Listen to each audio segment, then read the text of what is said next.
The harsh Wyoming sun beat down on Thomas Harding as he rode into the town of Redemption Creek, his hand trembling on the reins despite his efforts to still it. The year was 1878, and the West was slowly being tamed, though not the demons that haunted him since the war. The main street was bustling with the usual midday activities: merchants hawking their wares, women shopping with baskets looped over their arms, men standing in clusters discussing cattle prices and railroad expansions. Thomas guided his dappled gray mare past the general store and the blacksmith's, his eyes fixed on the small doctor's office at the end of the street. He'd heard there was a new doctor in town, someone who might help with the tremors that had plagued him since Gettysburg. 13 years had passed, yet his hand still betrayed him at the worst moments, a constant reminder of what he'd endured and the man he'd once been. As he dismounted, his boots hitting the dusty ground with a soft thud, the trembling worsened.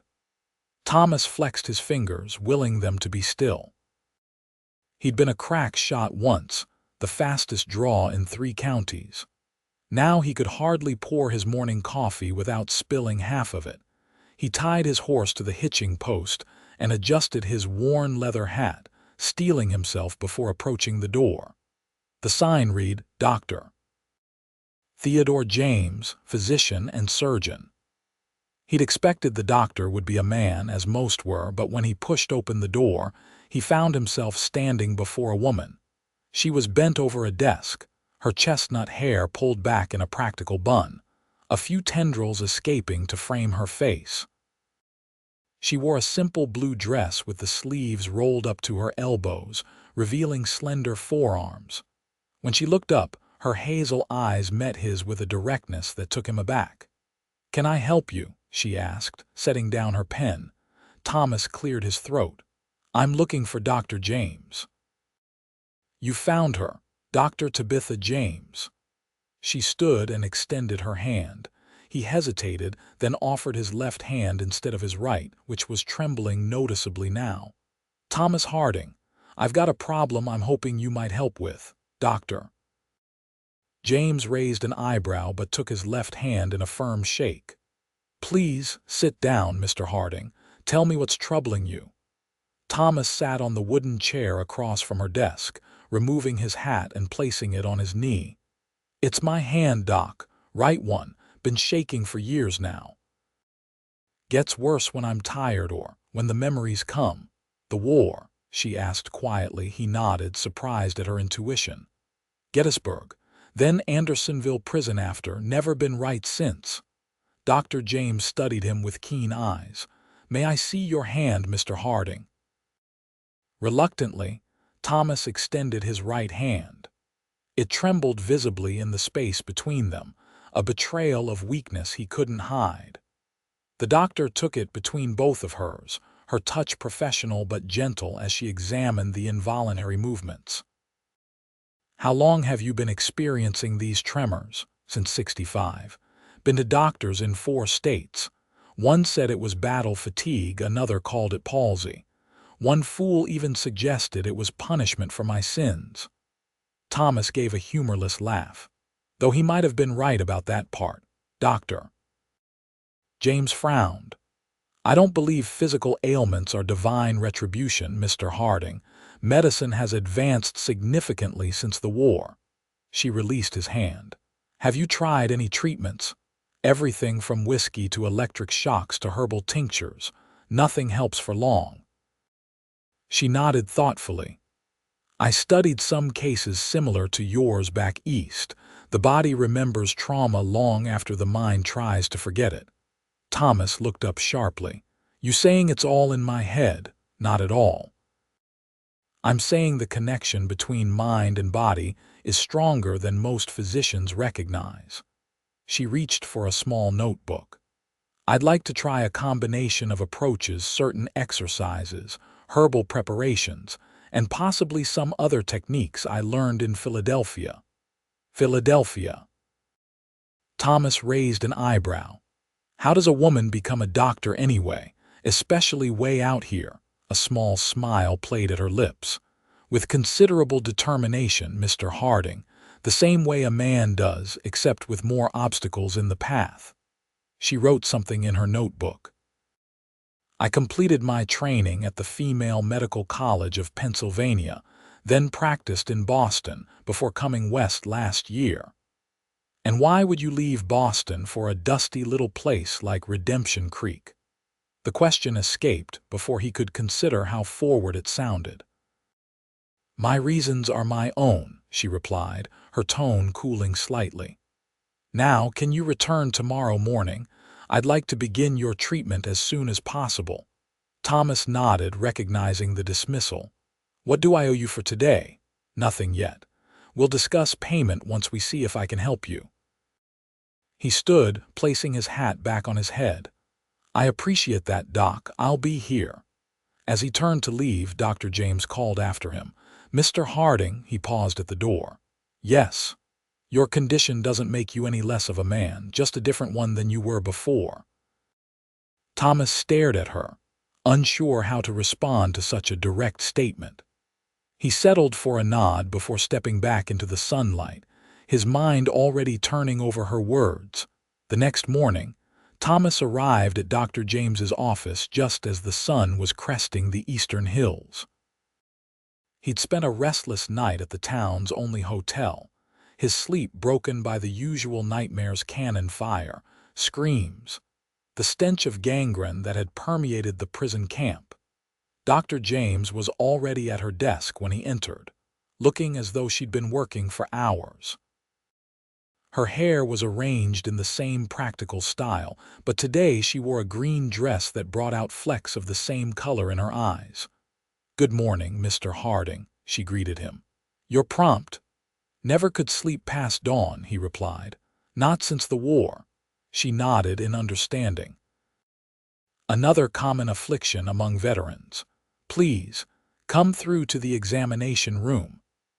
Thomas followed her through a doorway into a smaller room containing a padded table and several cabinets filled with bottles and instruments. Sunlight streamed through a window, illuminating dust motes dancing in the air. Remove your jacket and roll up your sleeve, please, Dr. James instructed, washing her hands in a basin. Thomas complied, feeling strangely vulnerable as he exposed his forearm. The tremor was less pronounced this morning, but still visible. I've prepared a tincture I'd like you to try, she said, retrieving a small amber bottle from a cabinet. It contains valerian root and passion flower, which can help calm the nervous system. Tried valerian before, Thomas said. Made me sleep but didn't stop the shaking. This is a specific combination and concentration. I've had success with it in similar cases. She measured a few drops into a small glass of water and handed it to him, 3 times daily, morning, noon, and night. He drank it, grimacing at the bitter taste. Tastes like horse liniment. A smile flickered across her face. I wouldn't know. I don't typically drink horse remedies. For the next hour, Dr. James led him through a series of exercises designed to strengthen his hand and improve his control. They were simple movements, opening and closing his fist, touching each finger to his thumb, rotating his wrist, but performed with deliberate focus. The body can be retrained, she explained as she guided his movements. Just as a horse can be taught new gaits, our muscles can learn new patterns. Thomas was skeptical but followed her instructions.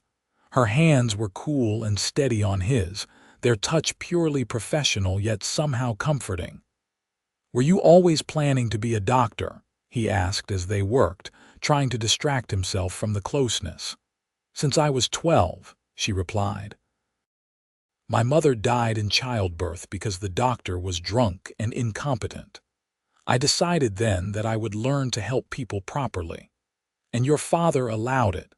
My father was a professor of natural science.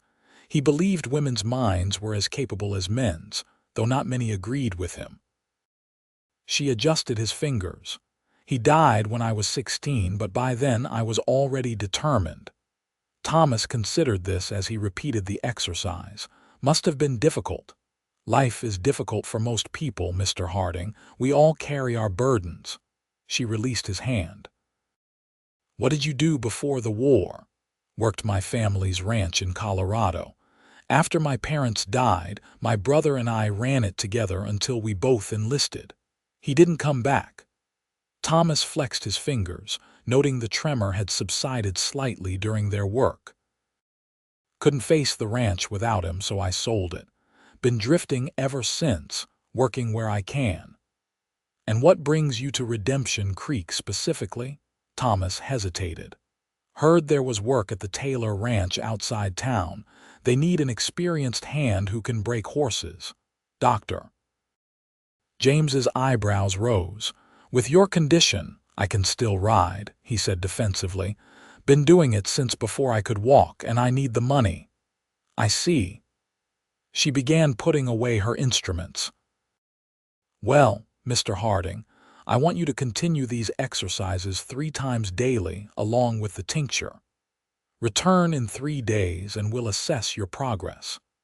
As Thomas rolled down his sleeve and reached for his jacket, Dr. James added, and Mr. Harding, try to avoid situations that might worsen your condition.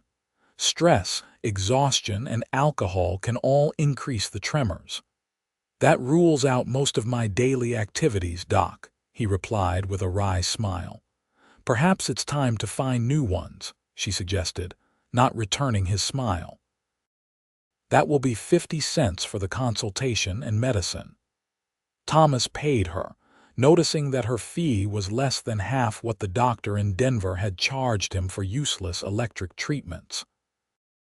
As he left, he found himself wondering about this unusual woman who had made her way alone in a profession dominated by men.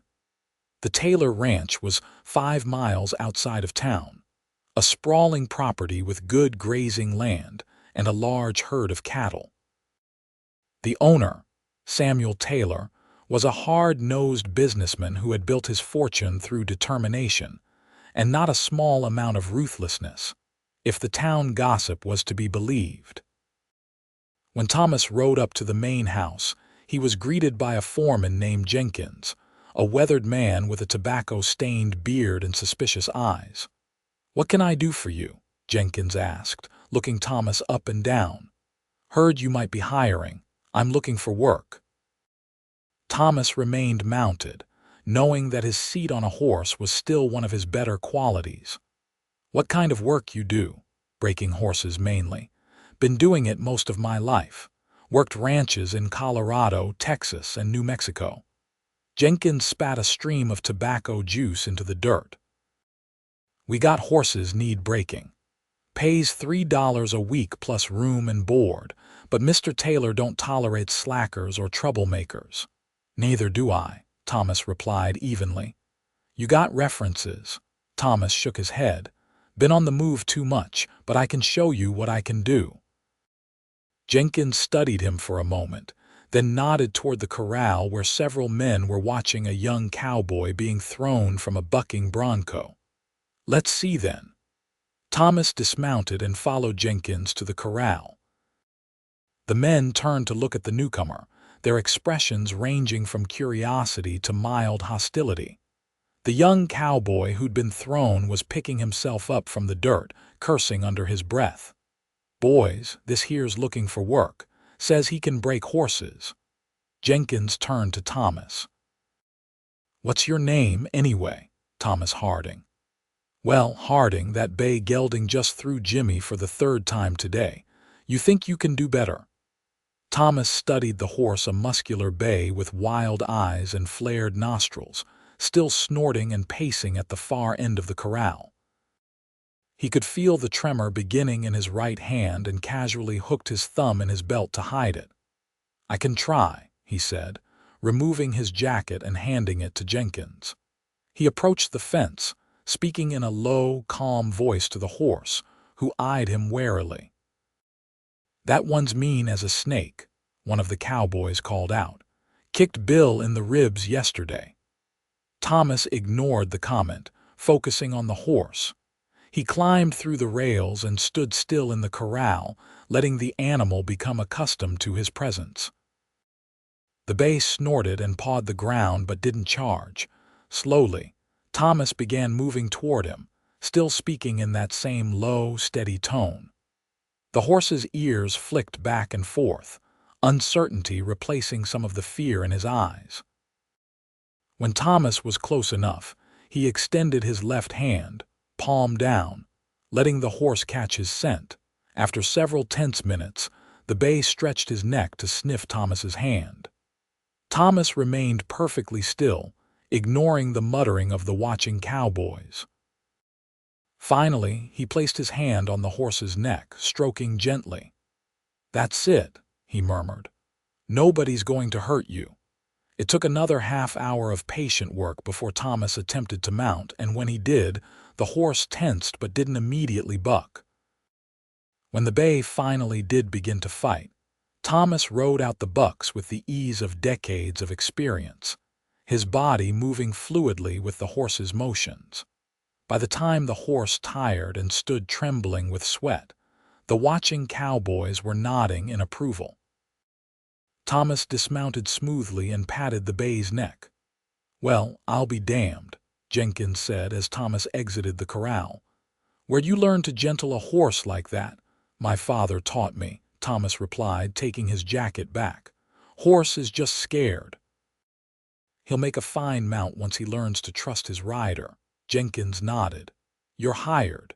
You can start tomorrow. Bunkhouse is over there." He pointed to a long, low building near the barn. "Be here at sunrise." That night, Thomas sat on his new bunk, studying his right hand in the dim lamplight. The tremor was worse after the day's exertion, his fingers twitching visibly. He reached for the amber bottle Dr. James had given him and carefully measured out the prescribed dose, wondering if her treatment would really make any difference where so many others had failed. As he lay back on the thin mattress, listening to the snores and muttering of the other ranch hands, he found himself thinking not about his condition, but about the doctor herself. There was something compelling about her direct gaze and no-nonsense manner, a strength that went beyond the considerable determination it must have taken to become a female physician. Thomas had known many women in his drifter's life, saloon girls, widows, farmers' daughters, but none like Tabitha James. He found himself looking forward to their next appointment with an anticipation that had little to do with his medical treatment. The next 3 days passed in a blur of hard work. Thomas proved his worth quickly, breaking 2 more horses and earning grudging respect from the other hands. He kept to himself mostly, performing Dr. James's exercises faithfully morning and night, though he often skipped the midday session due to work demands. By the time he rode back into town for his appointment, he was exhausted but satisfied with his new position. The tremor seemed marginally better, though it was hard to tell if that was due to the treatment or simply because he'd been too busy to dwell on it. Dr. James was treating a young boy with a cut on his forehead when Thomas arrived.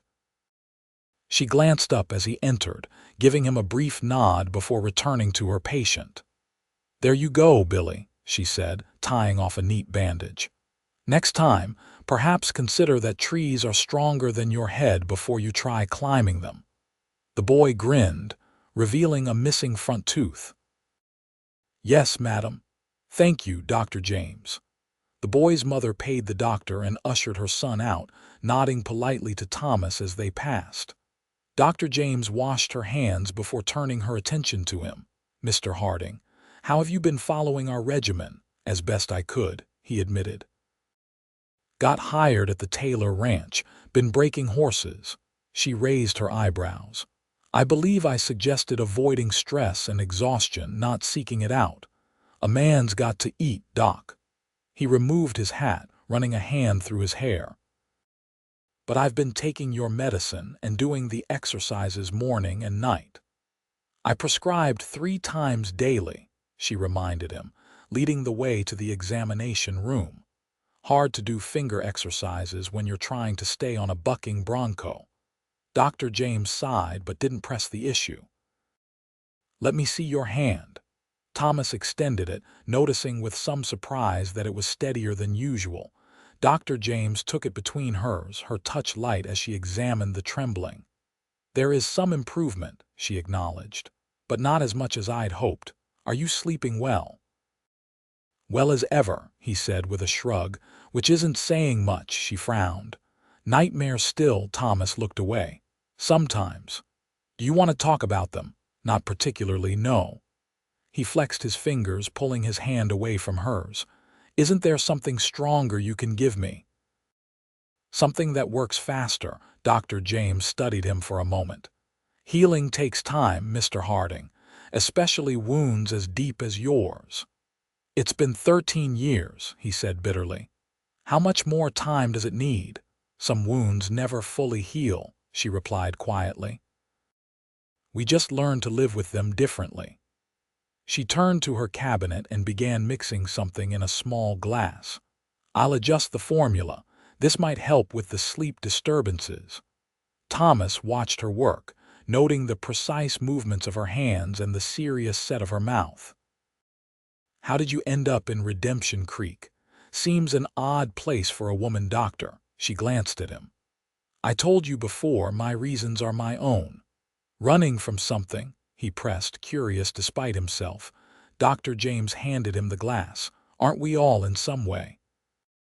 She watched as he drank the mixture. "How do you find working for Samuel Taylor?" Thomas wiped his mouth with the back of his hand. "He pays on time and the work suits me. Haven't actually met the man himself yet." Something flickered across her face. "Mr. Taylor is a complicated individual. He has significant influence in this town. You don't sound like you approve of him." "It's not my place to approve or disapprove of my patients, Mr. Harding." She began putting away her supplies with brisk efficiency. "I'd like you to continue the exercises as before, but with the new formula. And try to rest more if possible." Thomas stood, recognizing the dismissal. "Same time next week," she nodded. "That would be fine." As he reached for the door, she added, "Mr. Harding." He turned back. "Yes, Doc, be careful at the Taylor Ranch. Not everything there is as it seems." Thomas frowned. "What's that supposed to mean? Just keep your eyes open." She busied herself with her instruments, not meeting his gaze. "That will be 50 cents for today." As Thomas paid and left, he pondered her cryptic warning. What did Dr. James know about the Taylor Ranch that had prompted such caution? And why did he get the feeling there was much more to her story than she was willing to share? The following weeks fell into a pattern. Thomas worked at the ranch 6 days a week, breaking horses and helping with cattle when needed. He visited Dr. James every Thursday afternoon, reporting on his progress and receiving adjustments to his treatment. The tremor improved gradually, still present, especially when he was tired or stressed, but less debilitating than before. Each visit, he tried to learn more about the enigmatic doctor, but she deftly deflected most personal questions while somehow extracting more of his own story. He found himself telling her about his childhood on the Colorado ranch, about his brother Daniel's death at Chancellorsville, about the nightmares that still woke him in a cold sweat.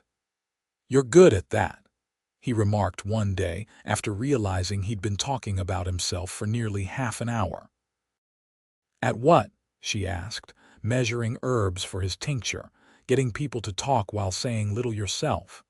A small smile touched her lips. "It's a useful skill for a physician. Patients often tell you what's wrong if you simply listen long enough." "And what am I telling you, Doc?" She looked up, meeting his eyes directly. "That you're still punishing yourself for surviving when others didn't. That you believe your tremor is some sort of divine retribution, despite what you say. That you've been running so long you've forgotten what it's like to stay in one place." Thomas stared at her, unsettled by her accuracy. "You got all that from me talking about breaking horses." "I observe people, Mr. Harding. It's part of my job." She handed him the bottle. "Take this twice daily. Your hand is improving, but your sleep is still troubled." "Maybe I need something to improve my ability to hide my thoughts from nosy doctors," he said, trying to lighten the suddenly heavy atmosphere. Dr. James didn't smile. "Hiding is rarely the path to healing, Mr. Harding." Meanwhile, life at the Taylor ranch grew increasingly tense. Samuel Taylor returned from a business trip to Cheyenne and immediately set about making changes. More cattle were purchased, new hands hired, and there was talk of expanding the operation significantly. Taylor himself was a surprise to Thomas, not the gruff, weathered rancher he'd expected, but a well-dressed man in his 40s with shrewd eyes and a Harvard education he mentioned at every opportunity. He took an immediate interest in Thomas's horse-breaking abilities. "Jenkins tells me you've got a way with the difficult ones," Taylor said one evening, approaching Thomas as he brushed down a newly broken pinto. "Says you're the best he's seen." "I just understand horses," Thomas replied, uncomfortable with the praise. "They're simpler than people." Taylor laughed. "Indeed they are. Much easier to control as well." He studied Thomas with calculating eyes. "I'm expanding my breeding program, planning to supply cavalry mounts to the Army. Could use a man with your skills in a more permanent capacity." "I appreciate that, Mr. Taylor." "Something wrong with your hand?" Taylor asked suddenly, noticing the subtle tremor as Thomas reached for a different brush. Thomas stilled his hand by gripping the brush tighter. "Old war injury. Doesn't affect my work." "Gettysburg, wasn't it? Jenkins mentioned you were there." Taylor's expression grew somber. "I had business interests in Pennsylvania during the war. Terrible business, all that bloodshed." "Yes, sir." "Well, think about my offer. I pay well for loyalty and discretion." Taylor turned to leave, then paused. "I understand you've been seeing Dr. James in town." Thomas looked up sharply. "For my hand, she's been helping with the tremors." "Ah, she's quite unique, our lady doctor." Something in Taylor's tone set Thomas's teeth on edge. "Very dedicated to her patients, all of them, regardless of their standing in society." "Seems like a good quality in a doctor," Thomas said carefully. Taylor's smile didn't reach his eyes. "Perhaps, though sometimes it would be better if certain people knew their place." He tipped his hat. "Good evening, Harding." As Taylor walked away, Thomas felt a chill that had nothing to do with the evening air. There had been something in the man's manner when speaking of Dr. James that suggested a history between them and not a pleasant one. The next day, Thomas rode into town earlier than usual, arriving at Dr. James's office just as she was closing for lunch. "Mr. Harding," she said with surprise, "our appointment isn't until tomorrow." "I know. I was hoping I could speak with you." He glanced around the empty waiting room. "Privately." Something in his tone must have alerted her, because she nodded and locked the front door. "Come into my office." Once they were seated, Thomas removed his hat, turning it in his hands. "Dr. James, Tabitha, I need to ask you something, and I'd appreciate a straight answer." Her eyebrows rose at his use of her first name, but she didn't comment on it. "I'll try, Mr. Harding." "What's the connection between you and Samuel Taylor?" The color drained from her face, but she maintained her composure. "Why do you ask?" "The way he spoke about you yesterday." "And your warning to me when I started working there." Thomas leaned forward. "There's clearly some history, and I get the feeling it might be important for me to know what it is." Dr. James was silent for a long moment, her fingers interlaced tightly on her desk. Finally, she sighed. "Samuel Taylor's wife was my patient. She died 9 months ago while giving birth to their child." "I'm sorry to hear that," Thomas said, though he sensed there was more to the story. "Mr. Taylor blames me for her death. He believes I should have been able to save her." She looked away. "The truth is more complicated. Catherine Taylor was in a delicate state throughout her pregnancy. I advised complete bed rest for the final months, but Mr. Taylor. She paused, choosing her words carefully. He did not wish his social obligations to be disrupted. He made her keep up appearances even though it was dangerous for her, Dr. James nodded. Catherine was much younger than her husband, barely 22. She was eager to please him, even at cost to her own health. And the child, a daughter, she survived. Her expression softened. A beautiful little girl with her mother's eyes. Thomas absorbed this information, sensing there were still pieces missing. Is that why you warned me about Taylor? Because he holds a grudge against you, partly. She met his gaze directly. Samuel Taylor is a powerful man who believes his wealth entitles him to control everything and everyone around him. He's used that power to make my practice here difficult. How so? He's discouraged people from coming to me, spread rumors about my competence, tried to have the town council revoke my license to practice. Her chin lifted slightly. He hasn't succeeded because enough people here know my worth as a physician. And now he's expanding his ranch, bringing in more men loyal to him. Thomas frowned. Has he threatened you directly? Not in so many words. Samuel Taylor is too clever for that. She hesitated, then added, There's something else you should know. Before Catherine's death, I treated several of the workers from Taylor's ranch. Some had injuries that were not consistent with ranch accidents. You're saying he abused his workers. I'm saying that conditions at the Taylor Ranch have not always been as they appear, especially for those workers without many options, immigrants, former slaves. Thomas sat back, troubled by this information. He'd seen no signs of abuse during his time at the ranch, but he'd been focused on the horses, not the other workers. Why are you telling me this now? Because you asked, she replied simply. And because I've come to believe you're a man of principle, despite your efforts to appear otherwise. He gave a bitter laugh. You've misjudged me, Doc. I'm just a drifter with a bad hand trying to earn enough to move on to the next town. Are you? Her gaze was steady. Is that why you've stayed for nearly a month in a town you were just passing through? Why you've faithfully continued treatments that you initially doubted would work? Thomas shifted uncomfortably under her scrutiny. The truth was, he had started to find reasons to extend his stay in Redemption Creek, and those reasons had increasingly centered around the woman sitting across from him. What are you suggesting I do with this information? He asked, instead of addressing her questions.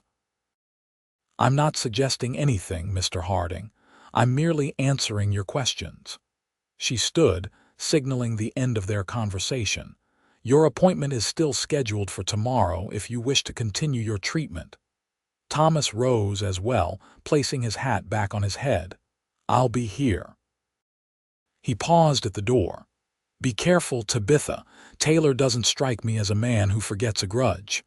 I'm well aware, she replied quietly. Good day, Mr. Harding.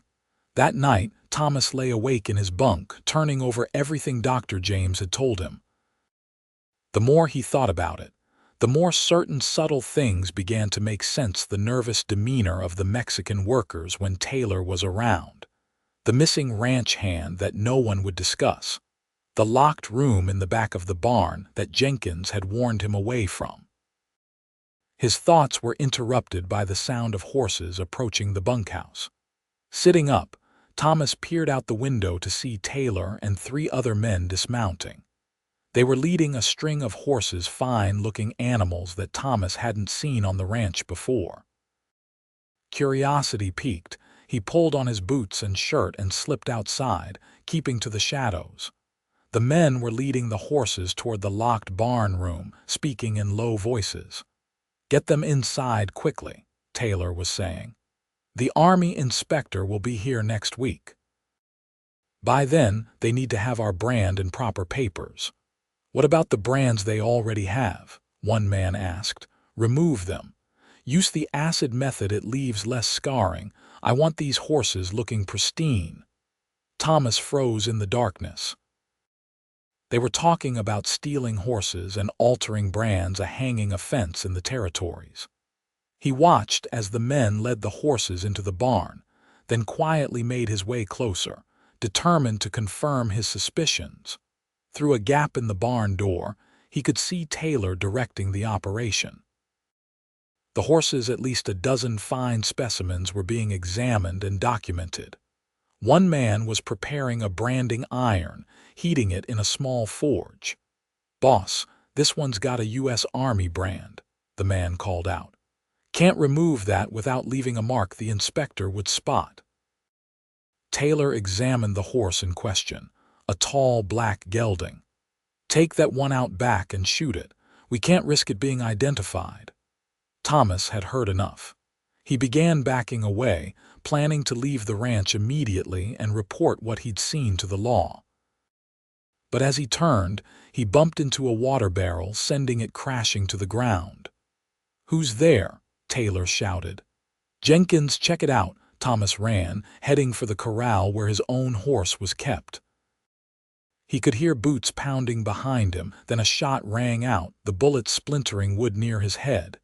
He dove behind a trough, drawing the revolver he always kept at his hip. "It's Harding," Jenkins called out. "He was spying on us. Find him." Taylor's voice was cold with fury. "Don't let him leave the ranch." Thomas's hand was trembling badly now, the stress triggering his worst symptoms. He took a deep breath, trying to steady himself as he had been practicing with Dr. James. Focusing on controlling the tremor, he peered around the trough. Spotting Jenkins approaching with a rifle with no choice, Thomas fired, his shot going wide but causing Jenkins to dive for cover. Using the distraction, Thomas sprinted to the corral, vaulting the fence and rushing to his horse. The animal was already nervous from the gunfire, dancing sideways as Thomas approached. "Easy, boy," he murmured, grabbing the bridle. He had no time for a saddle, so he swung himself onto the horse's bare back, urging it toward the open gate. More shots rang out as he galloped past the bunkhouse, but in the darkness, the shooter's aim was poor. Thomas bent low over his horse's neck, feeling the animal's muscles bunch and stretch beneath him as they raced toward the road to town. Behind him, he could hear Taylor shouting orders. "Saddle up. Don't let him reach town. $500 to the man who brings me Harding, dead or alive." Thomas rode hard through the night, the cool air whipping past his face. His right hand ached from gripping the horse's mane, the tremor making it difficult to maintain his hold. But years of horsemanship served him well, his body automatically adjusting to the animal's movements even without a saddle. It was nearly midnight when he reached Redemption Creek, the streets deserted except for a few patrons stumbling out of the saloon. Thomas headed straight for Dr. James's office and home, a small building at the edge of town. There was a light burning in an upstairs window. Thomas dismounted and tethered his horse to a post, then approached the door. He knocked firmly, glancing nervously over his shoulder. After a moment, a window above him opened. "Who is it?" Dr. James called down, a hint of wariness in her voice. "It's Thomas Harding. I need help." There was a pause, then the sound of footsteps on stairs. The door opened to reveal Tabitha in a dressing gown, her hair loose around her shoulders and a small revolver in her hand. "Mr. Harding, what on earth?" she broke off, noticing his disheveled state and the urgency in his eyes. "Come in, quickly." Thomas stepped inside and she locked the door behind him, setting the revolver on a side table. "What's happened?" "Taylor's running a horse theft operation," he said without preamble. "Stealing horses, changing brands, selling them to the army." "I saw it tonight and they saw me seeing it." Tabitha's eyes widened. "Are you certain?" "I heard Taylor giving the orders himself. They were going to shoot a horse because it had an army brand they couldn't remove." He ran a hand through his hair, agitated. They shot at me when I tried to leave. Taylor's offering $500 for me, dead or alive. Sit down before you fall down, she said firmly, guiding him to a chair in her small parlor. She lit another lamp, illuminating the room. Are you injured? No, just shaken up. His right hand was trembling violently now. I need to get to the sheriff, but Taylor's men will be looking for me. They can't be far behind. Tabitha peered out the window. I don't see anyone yet. She turned back to him, her expression resolute. Sheriff Morgan is Taylor's brother-in-law, Catherine's brother. He won't help you without proof. Then I'll go to the army. The fort's only 20 miles from here. You'll never make it. Taylor will have men watching every road out of town. She paced the small room, thinking, you need to hide until morning, then we can figure out what to do. Thomas shook his head. I can't put you in danger. If Taylor's men find me here, they won't think to look for you in my home, she interrupted. No one knows about our association beyond your medical treatment. Something in her tone made Thomas look at her more closely. In the lamplight, with her hair falling in waves around her face and color high in her cheeks, she was strikingly beautiful, not in the showy way of saloon girls, but with a quiet strength that called to something deep within him. Why are you helping me? He asked softly. Tabitha met his gaze steadily. Because it's the right thing to do, and because. She hesitated, then continued more firmly. Because I believe you're a good man, Thomas Harding, despite your efforts to convince yourself otherwise. Before he could respond, there was the sound of horses outside. Tabitha quickly extinguished the lamp and moved to the window, peering cautiously through a gap in the curtains. Taylor's men, she whispered. 4 of them searching the street. Thomas stood, reaching for his gun. I should go, draw them away from here. No, she caught his arm. They'll kill you.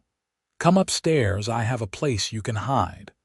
Without waiting for his response, she led him up the narrow staircase to her private quarters. The upper floor contained a bedroom and a small study, both neat and sparsely furnished. Tabitha went to a large wardrobe in the corner of the bedroom and opened it, pushing aside dresses to reveal a false back panel. In here, she whispered. It's a priest hole from when this house was a stop on the Underground Railroad. Thomas squeezed into the narrow space, which was just tall enough for him to stand upright. Tabitha handed him his gun, then hesitated. Be still, she whispered. No matter what you hear.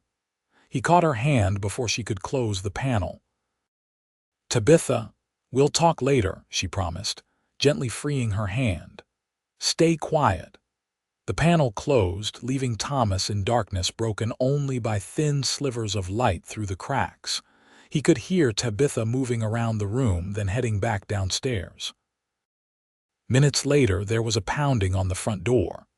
Through the floor, Thomas could hear muffled voices, Tabitha answering the door, a man's gruff demands, her calm replies. He strained to make out the words. Looking for a man named Harding. Haven't seen him since his appointment yesterday. Mind if we search the place? Need a warrant, Mr. Jenkins. Thomas gripped his gun tighter, his palms slick with sweat. If they forced their way in and searched thoroughly, they would find him, and Tabitha would be in danger for harboring him. His finger tensed on the trigger, ready to defend her if necessary. But after what seemed an eternity, he heard the door close and Tabitha's footsteps returning upstairs. The wardrobe opened, then the panel. They're gone for now, she said, her face pale in the dim light. But they'll be watching the house. Jenkins didn't believe me. Thomas stepped out, his limbs stiff from standing motionless. I need to get out of town before dawn. I can make it to the fort if I ride hard. They're watching all the roads, Tabitha reminded him, and they know your horse. She sat on the edge of her bed thinking, we need a diversion and you need a different mount. Thomas raised an eyebrow. This isn't your fight, Tabitha. It became my fight when Samuel Taylor tried to destroy my practice because I couldn't save his wife from his own neglect, she replied with unexpected heat. And it's certainly my fight when he sends armed men to my door in the middle of the night. Thomas studied her determined expression, feeling a surge of admiration for this remarkable woman. What did you have in mind? I have a patient outside town, Mrs. Wilkins. She's expecting a baby any day now. I can take my buggy there at first light, saying I've been called to attend the birth. You can hide in the back, covered by blankets. She began gathering items from a chest of drawers. Once we're past the town limits, you can take my horse and cut across country to the fort. The main roads will be watched, but you can follow the creek eastward. It's harder terrain but less likely to be guarded. Thomas shook his head, amazed. You've thought this through quickly. I've had practice thinking on my feet, Mr. Harding. She handed him a clean shirt. This belonged to my father. It might fit well enough to disguise you at a distance. As he changed shirts, aware of Tabitha politely averting her eyes, Thomas said, If I make it to the fort, what happens to you? Taylor will know you helped me. I'll deal with that when the time comes. She turned back to him, her expression softening as she saw the concern in his eyes. I've faced worse than Samuel Taylor. I don't doubt it, Thomas replied with a small smile, but I don't like leaving you to face the consequences alone. I'm not alone. I have friends in town people Taylor can't intimidate or buy. She sat beside him on the bed. Get some rest if you can. I'll wake you before dawn. Thomas knew he should argue further, insist on finding another way that didn't put her at risk. But exhaustion was catching up with him, and the thought of a few hours' respite was too tempting to resist. Thank you, he said simply, for everything. Tabitha nodded, rising to leave him the bed while she presumably would keep watch downstairs. At the door, she paused. Your hand is steadier, she observed. Thomas looked down in surprise. She was right, the tremor had subsided significantly despite all the night's stresses. Maybe your treatments are finally working. Or maybe you found something worth being steady for, she suggested quietly before slipping out the door. Left alone, Thomas lay back on Tabitha's bed. Surrounded by her scent, a clean, herbal fragrance that he found oddly comforting. Despite the danger, despite the uncertainty of what morning would bring, he felt more at peace than he had in years. As promised, Tabitha woke him before dawn. She was already dressed in her practical work clothes, her medical bag packed and ready. Jenkins and one other man are still watching the house, she reported in a whisper. But they are at the front. We can take the buggy out through the back alley. Thomas followed her quietly downstairs and through the kitchen to a small stable behind the house. Inside was a neat buggy and a chestnut mare, already harnessed and waiting. You prepared this while I slept? Thomas asked, impressed. I couldn't sleep anyway. She handed him a blanket. Lie down in the back and cover yourself completely. Don't move until I tell you it's safe. Thomas did as instructed, arranging himself as comfortably as possible in the confined space and pulling the heavy blanket over his body. Above him, he heard Tabitha climb onto the driver's seat and take up the reins. The buggy lurched into motion, rolling out of the stable and down the alley. They turned onto a side street, the horses' hooves clopping rhythmically on the packed dirt.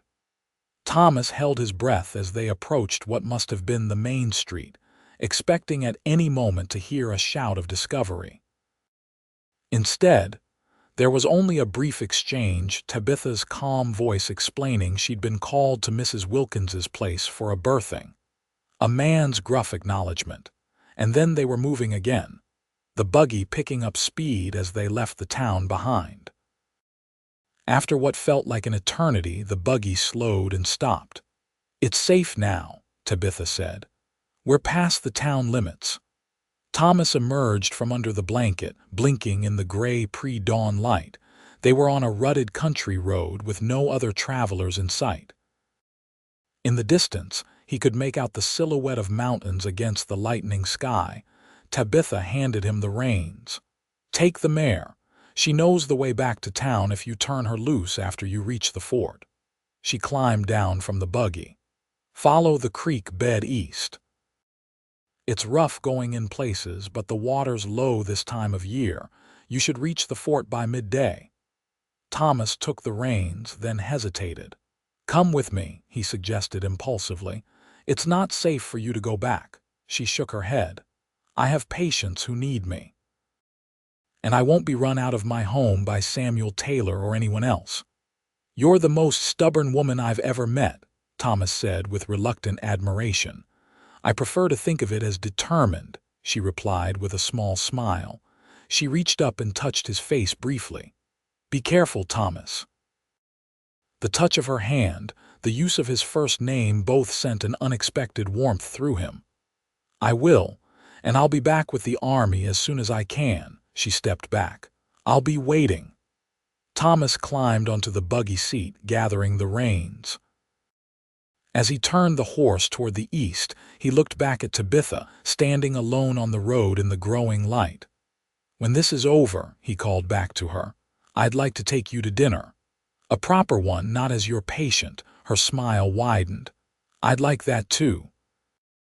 With a nod and a flick of the reins, Thomas set off, his heart lighter despite the danger that still lay ahead. The journey to the fort was as difficult as Tabitha had warned. The creek bed was rocky and winding, forcing Thomas to dismount and lead the horse through the worst sections.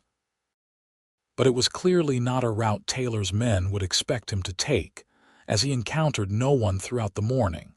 By midday, as Tabitha had predicted, he spotted the American flag flying over Fort Laramie in the distance. Remounting, he urged the tired mare toward the military outpost, alert for any sign of pursuit. At the fort's gates, he was stopped by sentries who regarded his disheveled appearance with suspicion. "I need to speak to the commanding officer," Thomas explained urgently. "I have information about stolen army horses being sold back to the cavalry." This claim was significant enough to gain him entry, though under escort. He was taken to Captain William Foster, a stern-faced officer with iron gray hair and a no-nonsense demeanor. "This is a serious accusation, Mr. Harding," Foster said after hearing Thomas's story. "Samuel Taylor is a respected businessman with government contracts." "I know what I saw, Captain," Thomas insisted. "Check your records. Have any horses gone missing from Army remounts in the past few months?" And Taylor's expecting an Army inspector next week to approve a new batch of horses for purchase. Foster studied Thomas thoughtfully, then nodded to an aide. "Check the remount reports from the last quarter, and send for Lieutenant Reynolds. He's scheduled to inspect Taylor's horses on Monday."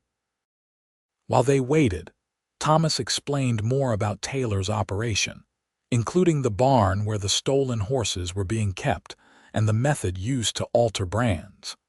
His right hand trembled slightly as he spoke, but not nearly as badly as it once would have in such a stressful situation. When Lieutenant Reynolds arrived, his information confirmed part of Thomas's story. "I am indeed scheduled to inspect and potentially purchase 20 horses from the Taylor Ranch next week," he said. "And yes, we've had reports of horses missing from remount stations 17 in the past 3 months. Captain Foster's expression hardened. "That's enough to warrant an investigation." He turned to Thomas. "But why come to us rather than the local sheriff?" "Sheriff Morgan is Taylor's brother-in-law, and Taylor's already tried to kill me once to keep this quiet. He has men watching every road out of Redemption Creek." Thomas leaned forward. "Captain, there's something else you should know. I had help escaping town from Dr. Tabitha James. She's still there, and I'm concerned for her safety." Foster's eyebrows rose. "The lady doctor, I've heard of her, treated some of my men when they were in town." He considered for a moment, then nodded decisively. "Lieutenant, assemble a detail 20 men. We'll ride for Redemption Creek immediately." "Thank you, sir," Thomas said with relief. "Don't thank me yet, Harding. If your allegations prove false, you'll be facing charges for defamation and wasting military resources." Foster stood.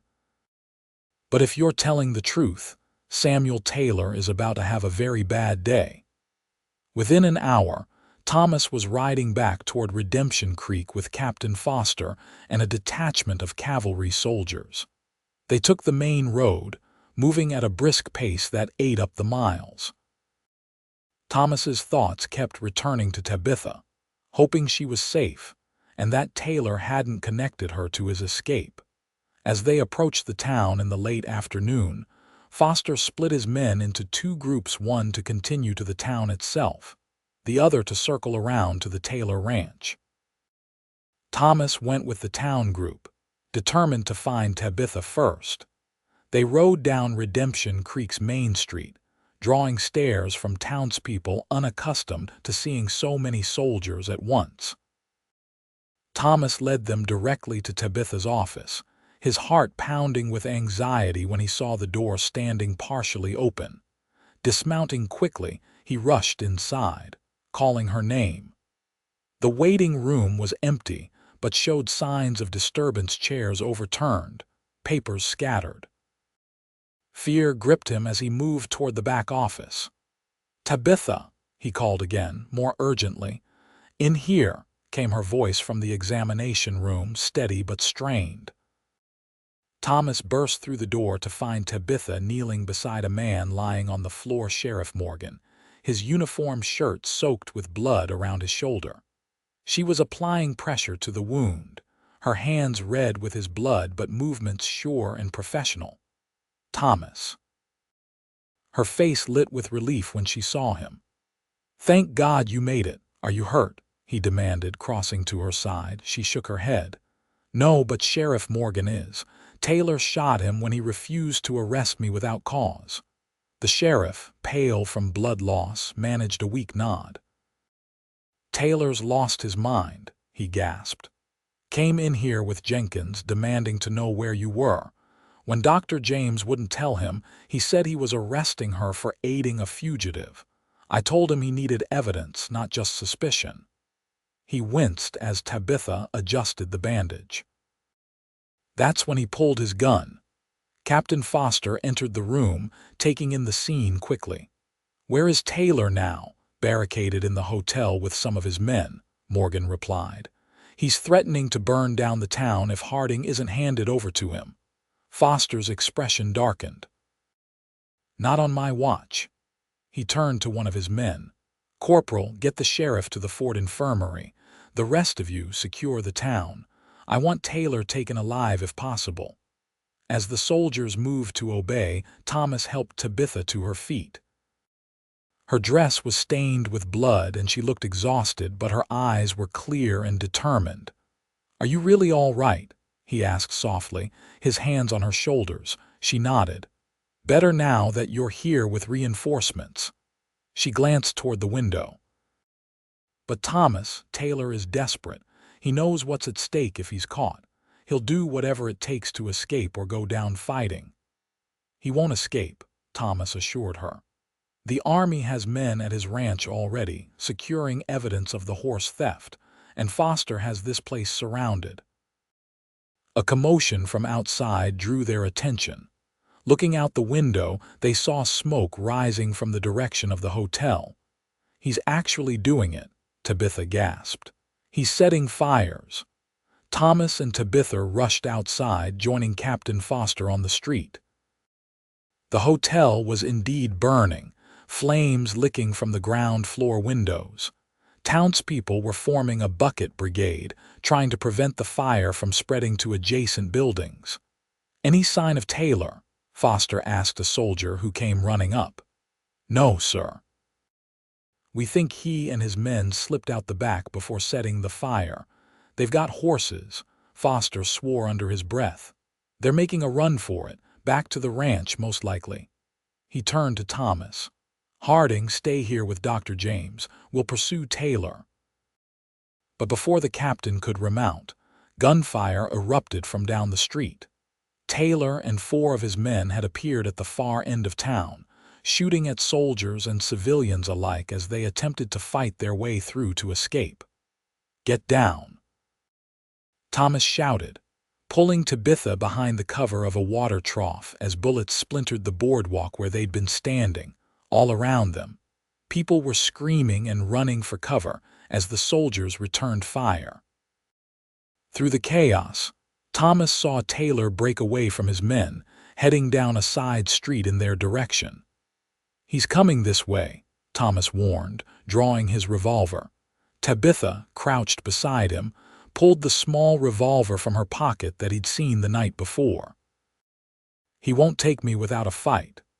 "He won't take you at all," Thomas vowed, his right hand steady on his gun. The realization struck him suddenly his hand wasn't trembling at all, despite the extreme stress of the situation. There was no time to dwell on this miracle, however, as Taylor appeared at the corner, his face contorted with rage when he spotted them. "You," he snarled, raising his pistol toward them. "You ruined everything." Thomas pushed Tabitha further behind him and aimed his own weapon. "Drop it, Taylor." "It's over." "It's not over until I say it is." Taylor's eyes were wild, his carefully cultivated facade of civilization stripped away to reveal the ruthless opportunist beneath. "You think the army will believe a drifter with the shakes over me? I own half this territory." "They already have your stolen horses," Thomas replied calmly. "And your men will talk to save themselves." Taylor's face twisted with fury. "Then I've got nothing to lose," he said, and fired. Thomas felt the bullet whiz past his ear as he dove sideways, returning fire in the same motion. His shot caught Taylor in the chest, sending the man staggering backward. But Taylor remained upright, bringing his gun around for another shot. Before he could fire again, another shot rang out from Tabitha's revolver. Her bullet struck Taylor in the shoulder of his gun arm, causing him to drop his weapon with a cry of pain. He collapsed to his knees, clutching his wounds as blood spread across his expensive shirt. Soldiers rushed in, securing Taylor and kicking his gun away. Captain Foster approached, looking from the fallen man to Thomas and Tabitha with raised eyebrows. "Impressive shooting, both of you," he commented. "Especially you, Dr. James. Not many ladies I know could make that shot under pressure." "My father taught me," Tabitha replied, her voice steady despite the slight tremor in her hands. "He believed a woman living alone should be able to defend herself." "Wise man," Foster said with newfound respect. He turned to his men. "Get Taylor to the doctor," he stopped, glancing at Tabitha. "That is, if you're willing to treat him, Dr. James." Tabitha straightened her shoulders. "I'll treat him. I took an oath to care for all who need medical attention, regardless of my personal feelings." As the soldiers carried the groaning Taylor away, Thomas turned to Tabitha, taking in her blood-stained dress, the resolved set of her jaw, the steel in her eyes that belied her feminine appearance. "You're remarkable," he said simply. A hint of color touched her cheeks. "I'm a survivor, Thomas. Just like you." It was 3 days before the town of Redemption Creek began to return to normal. The hotel fire had been contained before it could spread, though the building itself was a total loss. Taylor and his men were under guard at the fort, awaiting transfer to territorial authorities for trial on multiple charges including horse theft, attempted murder, and arson. The Army had found 23 stolen horses at Taylor's ranch, along with equipment for altering brands and forged documentation. Several of Taylor's ranch hands had turned state's evidence, providing detailed accounts of the operation in exchange for leniency. Sheriff Morgan was recovering well under Tabitha's care, though he would need time to regain his full strength. In the meantime, the town council had appointed a temporary sheriff. Surprisingly, they'd asked Thomas to fill the role. "Me," he'd said in disbelief when the mayor made the offer. "I'm just passing through."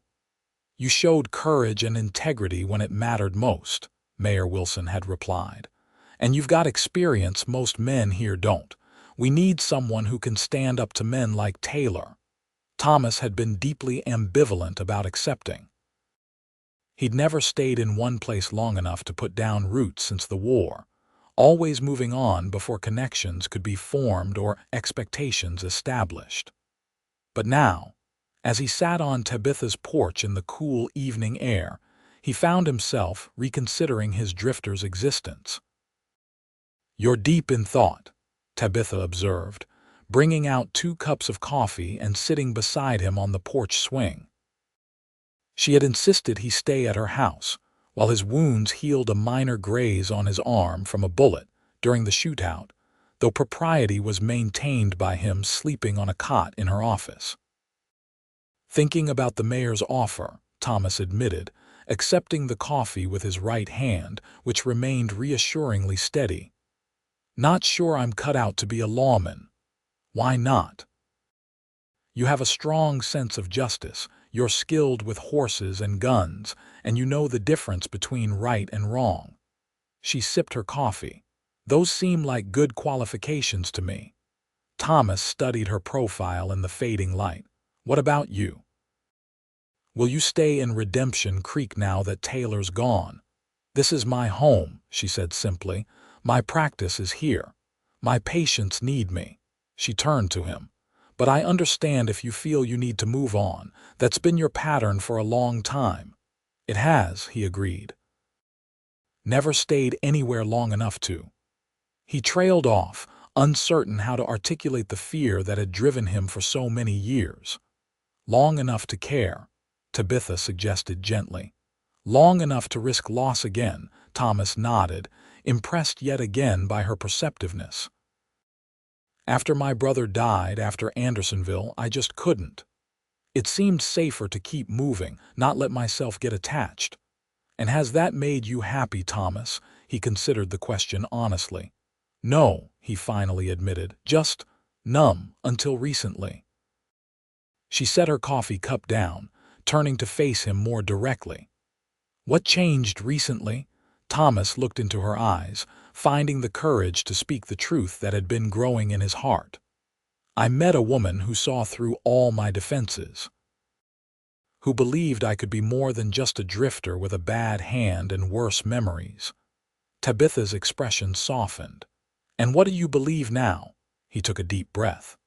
"I believe maybe it's time to stop running, to see what might grow if I stay in one place long enough." Hesitantly, he reached for her hand with his right one, which remained steady as it clasped hers. "If I have a good reason to stay." "Is your hand troubling you less?" she asked, though her fingers tightened around his. "It hasn't trembled in days," he marveled. "Not even during the gunfight with Taylor." Tabitha smiled. "The treatments helped, I'm sure, but I suspect it's more than that.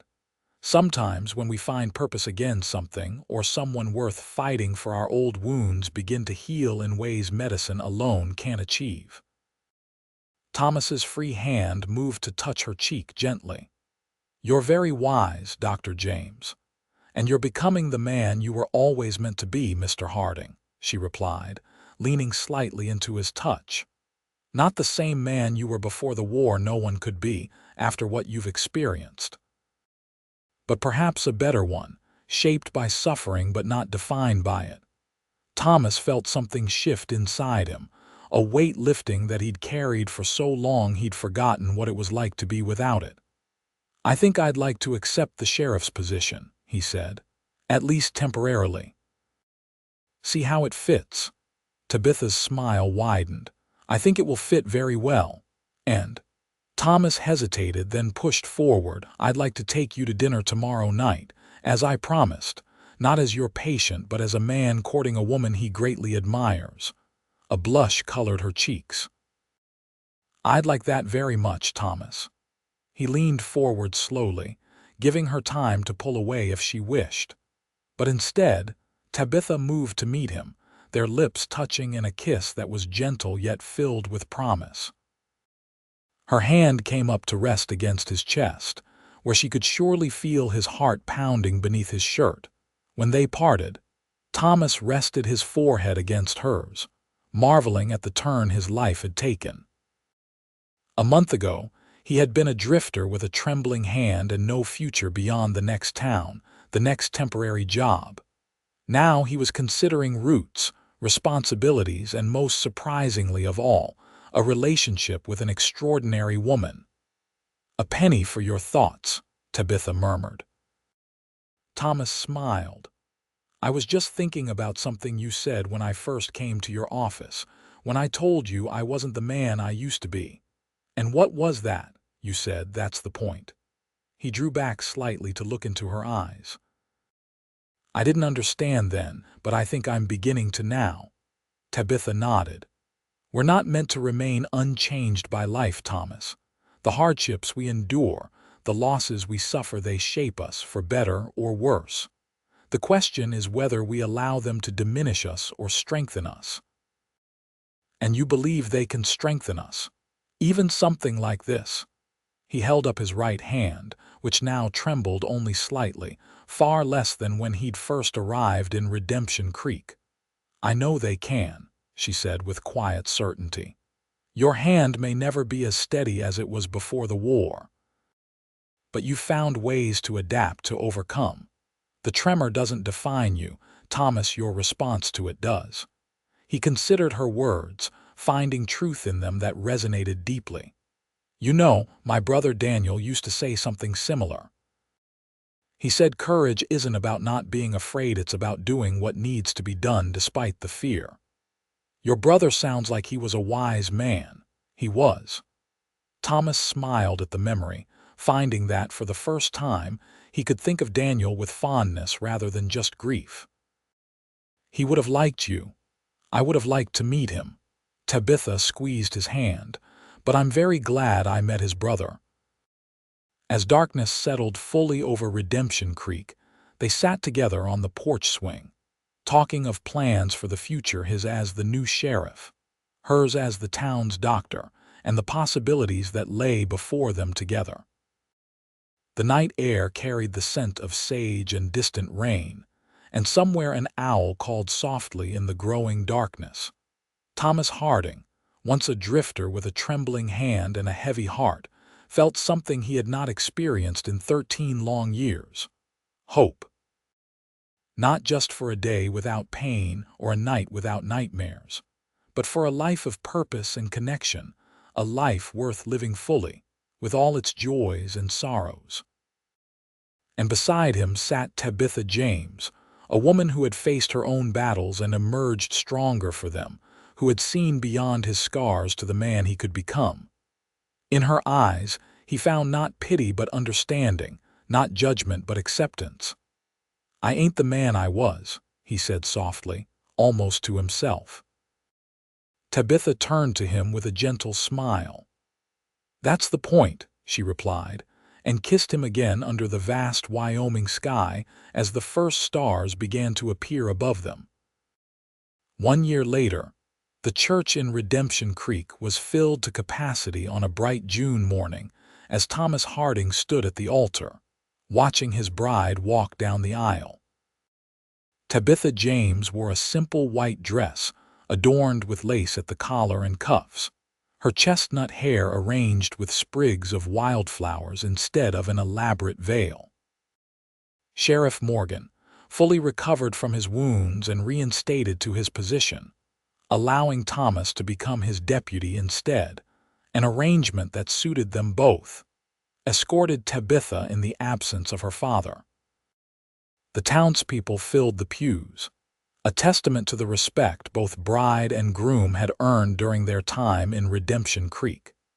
As Tabitha reached him and took his hands, both of which were steady and strong, Thomas could hardly believe how much his life had changed in a single year. He had a home now, a position in the community, and most wonderfully of all, a woman who loved him despite, or perhaps because of the ways he had been changed by his experiences. Their courtship had been proper but not prolonged. Both had known their own minds and hearts, and at 35 and 30, respectively, neither felt the need to wait once they were certain of their feelings. Thomas had built them a small house at the edge of town, with room for Tabitha's medical practice and space for their future family. The ceremony was simple and heartfelt. When it came time for Thomas to speak his vows, he took a deep breath and looked into Tabitha's shining eyes. "Tabitha, when I rode into this town, I was a man running from his past, afraid to stay in one place long enough to build a future. My hand trembled and so did my heart." He smiled at her, unashamed of the emotion in his voice. "You helped me find steady ground again, not by fixing what was broken, but by showing me that being broken doesn't mean being worthless." He continued, his voice growing stronger. "I promise to love you through all the seasons of our life together. I promise to be your partner, your friend, and your husband in times of joy and in times of sorrow. And I promise that no matter what challenges we face, I will face them by your side, with a steady hand and a faithful heart." Tabitha's eyes glistened with tears as she spoke her own vows, promising to love and honor him, to build a life of purpose and compassion together, to be his harbor in every storm. When the minister pronounced them husband and wife, Thomas gathered her in his arms and kissed her with all the love in his heart, oblivious to the cheers and applause of the congregation. At the reception held in the town square, decorated with flowers and bunting for the occasion, Thomas found himself surrounded by people he now called friends, fellow townspeople, who had accepted him as one of their own. Even Captain Foster had ridden from the fort for the celebration, bringing as a wedding gift a fine black gelding bred from army stock. "For a man who knows horses," Foster said, clapping Thomas on the shoulder, "and who helped stop a horse thief from cheating the United States government." As the afternoon progressed, with music and dancing and more food than the small town would normally see in a month, Thomas took a moment to stand apart, watching Tabitha as she laughed with the wives of local ranchers. She caught his eye across the crowd and smiled, a private communication that spoke volumes. Sheriff Morgan approached, handing Thomas a glass of whiskey. "Never thought I'd see you settling down when you first rode into town," he commented. "Figured you for another drifter passing through." Thomas chuckled. "So did I. Funny how life surprises you. She's a special woman, your Tabitha." Morgan sipped his drink. "Saved my life, and not just with her medical skills. Standing up to Taylor the way she did took real courage." "She's the bravest person I know," Thomas agreed. "And the wisest." "You've changed this past year," Morgan observed. "Not just the steady hands, though that's remarkable enough. You've got purpose now, roots." Thomas nodded, watching as Tabitha made her way toward them through the crowd. "I've learned that you don't have to be the man. You were to be the man you're meant to be." As Tabitha reached them, her face flushed with happiness, Thomas set his glass aside and held out his hands to her, hands that no longer betrayed him with trembling, hands that now built instead of destroyed, hands that reached for connection rather than pushed it away. "Dance with me, Mrs. Harding," he asked with a smile.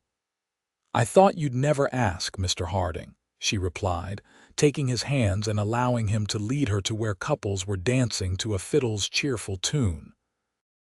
As they moved together in perfect harmony, Thomas felt a profound gratitude for the journey that had brought him to this moment, every painful step, every loss, every struggle. For without them, he might never have found his way to Redemption Creek, to Tabitha, to the man he had become. "Happy?" Tabitha asked, looking up at him with eyes full of love. "More than I ever thought possible," Thomas replied honestly. "You," she smiled, radiant in her joy. "Completely, and this is just the beginning." As the sun began to set over the Wyoming hills, casting golden light across the celebration, Thomas Harding held his wife close and looked forward to their future together, a future built not on who they had been, but on who they had become, and all they would be to each other in the years ahead.